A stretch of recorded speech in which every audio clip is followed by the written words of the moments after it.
अखंड सौभाग्य प्राप्तीकरिता श्री शिवलीलामृत अध्याय 6. अध्याय 6.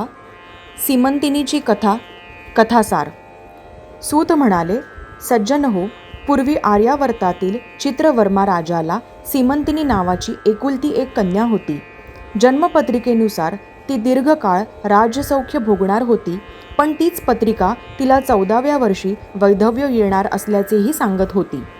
तो दुस्तर योग टाळण्यासाठी राजा शिवभक्ती करू लागला, तर भावी दुर्दैव निरसावे म्हणून याज्ञवल्क्यांची पत्नी मैत्रेयी हिच्या सांगण्यावरून सीमंतिनी मोठ्या श्रद्धेने सोमवारचे शिवव्रत करू लागली.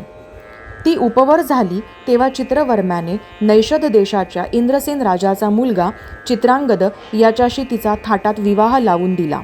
त्यावेळी दसरा दिवाळीचे निमित्त करून चित्रवर्म्याने आपली मुलगी व जावई यांना आपल्यापाशीच ठेवून घेतले.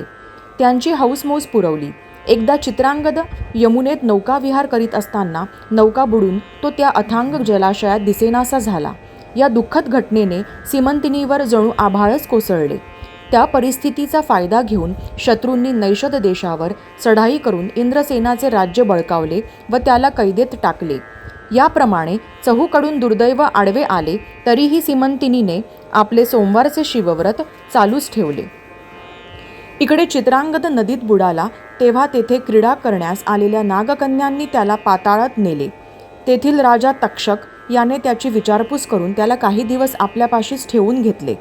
पुढे 3 वर्षांनी चित्रांगदाने परत जाण्याचा विषय काढताच तक्षकाने त्याला 12 सहस्त्र नागांचे बळ, अमूल्य भेटी व तू स्मरण करताच तुझ्या भेटीस येईन असे वचन देऊन यमुनातीरी आणून सोडले.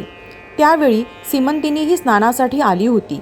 त्याने तिला ओळखले, तिची चौकशी केली व तुझा पती जिवंत असून 3ऱ्या दिवशी मी तुमची भेट घडवून आणीन असे सांगून तो नैषद नगरीस गेला. तेथे शत्रूंना शरण आणून त्याने आपले राज्य परत मिळविले आणि आपल्या मातापित्यांसह सीमंतिनीस भेटला. त्यावेळी चित्रवर्म्याने आपल्या नगरीत मोठा उत्साह केला. चित्रांगदाने आपल्या नगरात अनेक वर्षे राज्य केले. सीमंतिनीच्या शिवव्रताच्या प्रभावाने त्यांचे सर्वोत्परी कल्याण झाले.